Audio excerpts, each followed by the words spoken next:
नमस्कार, क्रांतिभूमी मराठी न्यूजमध्ये सर्वांचं स्वागत आहे। बातमी ही धाकलगाव येथील मुख्य रस्त्याला तळ्याचे स्वरूप आलेले आहे। पावसाचं पाणी आणि घाण पाणी धाकलगावातील मुख्य रस्त्यावर साचलेले नागरिकाचे आणि विद्यार्थ्याचे मोठ्या प्रमाणात हाल होत आहे।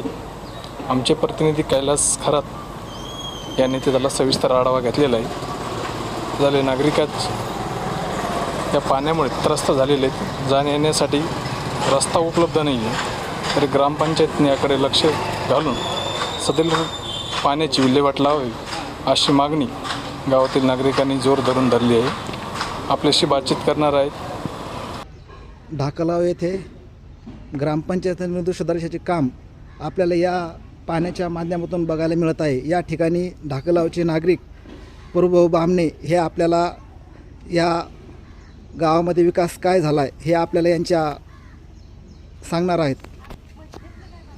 या रस्त्याचं वारंवार ग्रामपंचायतला आम्ही निवेदन देऊन सांगून त्यांना प्रत्येक वार्डातल्या लोकांना सांगून समाजच्या नागरिकाच्या कुठल्या प्रकारचे हे लोक सोडत नाहीत आणि उपस्थित सरपंच असेल, ग्रामसेवक असेल, प्रत्येक वेळेस आम्ही ह्या रोडच्या संदर्भात यांना वारंवार सूचना दिलेल्या आहेत। तरी पण हे लोक गाफीलपणे आणि मुजुरीच्या कारभार यांचा चालू आहे।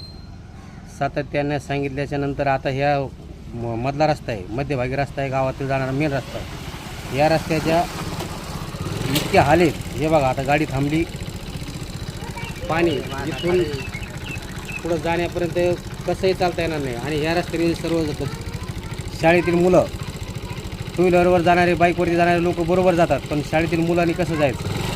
काही लोक प्रचंड त्रस्त आहेत, गावातील नागरिक त्रस्त आहेत। या वारंवार राज्यकर्त्याला सांगून हे लोक कुठल्या प्रकारचे गावातल्या समस्या सोडत नाहीत आणि यांची सोडण्याची यांची पात्रताही नाही। यांनी हेच केलं आतापर्यंत, मागच्या कार्यकर्त्यांनी तेच केलं, आताच्या नेते लोकांनी तेच चालू आहे। कोणालाही ग्रामपंचायत देऊन बघितली गावातल्या लोकांनी, परंतु हे लोक त्याच्यावरती काही वास ठेवत नाही आणि चांगल्या पद्धतीचं काम करत नाही। त्यामुळं प्रचंड गावातल्या लोकांचा रोष आहे।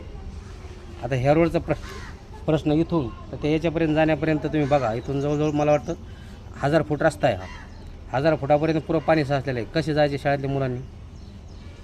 आता शाळेमध्ये जाणारे मुलं, बारीक बारीक मुलं असतात, छोटी छोटी मुलं असतात, दप्तर पाठीवरती असतं, त्यांनी जाता वेळेस त्यांची खूप कसरत होती। मग त्या मुलांनी कसं जायचं शाळेमध्ये? याचं कोणी गावातील कोणी आहे का नाही? वाली सदस्य असतील किंवा सरपंच असतील, उपसरपंच असतील, त्या सर्व लोकांनी बाब यांनी लक्षात घेऊन यांनी काम करायला पाहिजे अशी आमची नागरिकाची भावना आहे।